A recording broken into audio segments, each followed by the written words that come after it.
good morning, everybody. You know, my home here in Washington County, Maryland, for all of its faults and shortcomings, still deserves a little better than our useless and embarrassing local newspaper, the Herald-Mail.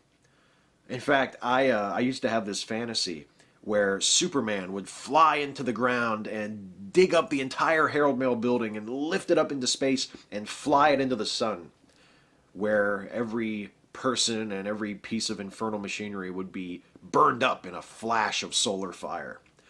That's usually where I would come.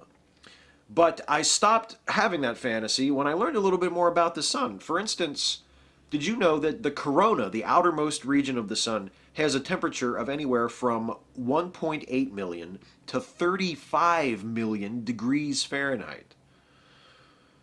At those temperatures, the Herald-Mail building and every dark, damnable human soul within it would be atomized in a matter of moments. Plus, even if Superman were flying them at near the speed of light, it would still take over 8 minutes for them to reach the sun, which means that by the time they got there, everyone inside would be a frozen corpse-sicle, having died a relatively quick and painless death. Fuck that. That's why now I fantasize about Superman digging up the whole Herald-Mail building and dragging it to the bottom of Lake Superior, where everybody drowns. The following comments are taken from editions of Mail Call, printed in the Herald-Mail, from February 23rd to March 4th, 2011, which can be viewed online in their entirety at www.herald-mail.com. First up from Hagerstown. I'm a senior citizen of Washington County and I live on a fixed income. I just got my light bill today and it has tripled in cost. I would like to know what the electric company plans to do about this. Bill you. Wait, they already did that? Collect. I understand a Maryland state senator from Baltimore County has taken exception to the names of two of our mountains in western Maryland. First is Polish Mountain in Allegheny County, and the second is Negro Mountain in Garrett County. I do not know why it would be relevant to a Baltimore representative in the first place. Secondly, I would think she would have more than enough to do, solving the major problems that beseech the Baltimore metro area. Hagerstown. You would think there are lots more important things our legislators could be seeing to instead of trying to rename mountains. That's a fair point. But please, let's stop feigning confusion whenever someone gets offended by something like this. Is it a big deal? No. Could it be worse? Oh, yes. But come on, can't we do better than Negro Mountain? Polish Mountain? The current proposal would rename Negro Mountain Nemesis Mountain. That is a badass name. Blue skies smiling at me. Irving Berlin. Nothing but blue skies. For a mountain. By the way, Polish Mountain. Actually a dell. I question the honesty of the so-called lifelong Republican on disability who claims he or she can't get insurance and wants to know why Republicans, and specifically the Honorable Congressman Roscoe Bartlett, doesn't want them to live. That is a load of liberal bull. If they are on disability, as they claim, then they'd be on Medicare or Medicaid. I doubt this person is Republican or disabled, but only wanted to stir up anti-Republican, anti-Bartlett strife. Come on, people, we're smarter than that. Hagerstown. Lots of people on Medicare have to buy supplemental insurance to help cover their costs, and not every poor or disabled person qualifies for Medicaid. But it's a load of liberal bull because you can't fathom a Republican who can't afford private health insurance and wants some help. Come on, Hagerstown. You're smarter than that, right? The caller's right. The Democrats gave us Social Security, Medicare, and health care. The key word is gave, not paid for. Our grandchildren and great-grandchildren will be paying for these monstrosities for years. It's about time the Democrats begin paying for all the debt that they give us. Hagerstown. Hooray for fiscal responsibility! Except it won't be the Democrats that are paying for all the debt that they and the Republicans who served alongside them and occasionally outnumbered them in the House and Senate ran up, it'll be us. In light of that, I say let the grandkids pay for it. Seriously, why are we so worried all of a sudden about making the grandkids pay for all our debt? Fuck the grandkids. What have they done for us lately? And you know what? If they can't afford it, let them pass it on to their grandkids. Don't you see the beauty of this? We run up our debts, pass them on to our descendants, they pass them on to their descendants, and so on until the next extinction event, at which point all debts, along with every other trace of human culture, are erased, and nobody ever has to pay for anything. This is the solution to all our problems. We should embrace it. We could call it Charge It Forward. Let me start out by saying I've been a Republican for 40 years, and I can't take it anymore. I am switching to Democrat because the powers that be in the Republican Party are embarrassing themselves. They keep saying that President Obama's not an American citizen. Please let that die. That's insanity. Don't you think he was vetted? Don't you think John McCain and brought this up when they were running against him? Let it die.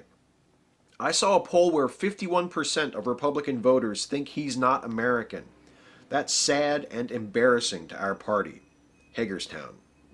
No true Republican would ever be embarrassed by radicals shooting their mouths off and undermining the integrity of the party. He's another liberal saboteur. Quick, grab him! Oh, you fools! You let him get away. It seems you win this round, my cunning adversary. But we shall meet again. And next time you shan't find it so easy to slip through my fingers.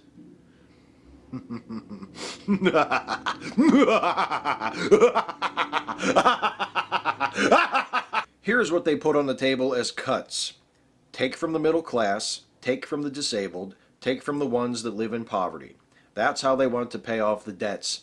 But Wall Street gets a bailout, gives themselves raises and a big party on bailout money.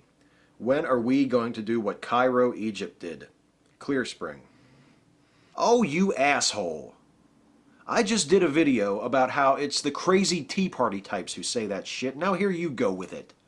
God damn it. You're right. Politicians trying to balance their budgets on the backs of the poor and the working class while simultaneously loosening regulations and cutting taxes for the ultra-wealthy is bullshit. Those public employees in Wisconsin and Ohio and every place else where they're being blamed for deficits that are not their fault have every right to be pissed off and to be protesting, and I am behind them 100%, and so everybody else who gives a damn about the rights and well-being of working class people in this country should be. But there is a difference between union members in Wisconsin protesting an unpopular and immoral piece of legislation about to be passed by their elected representatives and what's going on in Tunisia and Egypt and Libya and all across the Middle East this year. Those people over there are toppling dictators. We don't have to. They are struggling for freedom and democracy. We have those things already, for the most part. They have spent decades living under tyranny, real tyranny, that denies freedom and kills people, not the imaginary kind that taxes the wealthy and tries to force health care on people. We haven't. We haven't done what Cairo did because we already have what they've been struggling to get. We've had it for hundreds of years, and we take it for granted every day. And even your legitimate gripe about how some of the assholes we've elected are trying to balance our public tab by charging it to the people who can least afford to pay it rather than those who ran it up in the first place is no excuse for that. On an unrelated note, are you sure you're from Clear Spring? Maryland is amazing. They don't want the resident citizens to own firearms, and now they're passing gay marriage. Just think of the countless lives that'll be destroyed by that. Keedysville. But imagine how much worse it would be if all the married gay people had firearms. They could force their way into our homes, tastefully redecorate and stylishly dress us all at gunpoint? That wouldn't just destroy lives, that would sink the whole goddamn country. In fact, I think that's pretty much exactly what happened to the Romans. Is that right? I am right on that. The Bible was written by men, humans. In the Bible, it says inspired by God. It does not say wrote by God. All we can hope for is that the men that wrote the Bible got it right. That's where faith comes in. You either believe what they wrote or you don't. And always remember, believers, as well as non-believers, have the right to their own beliefs. Clear Spring. I have to disagree with you there. I, for one, am thrilled that the men who wrote the Bible got so much of it wrong. We're told about a jealous, petty, vindictive, incompetent, short-sighted God who blames all succeeding generations for something that the first two people did, who spends much of the Old Testament ordering his chosen people on genocidal missions against other tribes when he's not busy committing mass genocide himself, then in the New Testament tries to remedy the whole everybody goes to hell situation, which he still blames us for, by the way, by scapegoating his own son, who is also him, sort of, and allowing him to be publicly executed in the most horrifically painful and gruesome way imaginable to atone for sins he never actually committed. And you're hoping that the writers of the Bible got this right? As to the second part of your comment, good point. Non-believers, like me, should remember how important it is for us to respect the rights of religious believers. After all, there are slightly fewer of them than there were, say, 100 years ago, and they still only control almost all of human civilization. And when they hear us unreligious folks express ourselves or challenge their beliefs, that can be upsetting to them. Yeah, we non-believers should try harder to be more understanding and tolerant from now on. And finally, from Hagerstown, about 10 years ago, the city of Hagerstown, the mayor and the council spent a lot of money on research on the old power plant that sits on the corner of Eastern Boulevard and Mount Etna Road, and it deemed that it's very unsafe, filled with asbestos, and it's an EPA hazard. It's been 10 years, and the only thing that's been done is a chain-link fence has been put around it. I'd like to know what the mayor and the council... I live close by to that, and I'm worried about things leaking into the water. So move somewhere else, lousy socialist. As if it's the government's job to babysit us and hold our hands and wipe our bottoms after we go potty and ensure that the abandoned power plants aren't hazardous to the environment and public health. You don't understand federalism. That's the problem here. You want everything your way, but that's not the way it works. If you don't want to live next to the old power plant, fine. Move somewhere else. Let another person come and live in your house, maybe someone who wants to live right next to the abandoned, crumbling old eyesore whose walls are stuffed with carcinogens, sitting right on the banks of a popular local waterway. See, that's the beauty of our American system. That's how the Founding Fathers wanted it. And you know-it-all statist, you want to change it? Fuck you! Thanks for watching.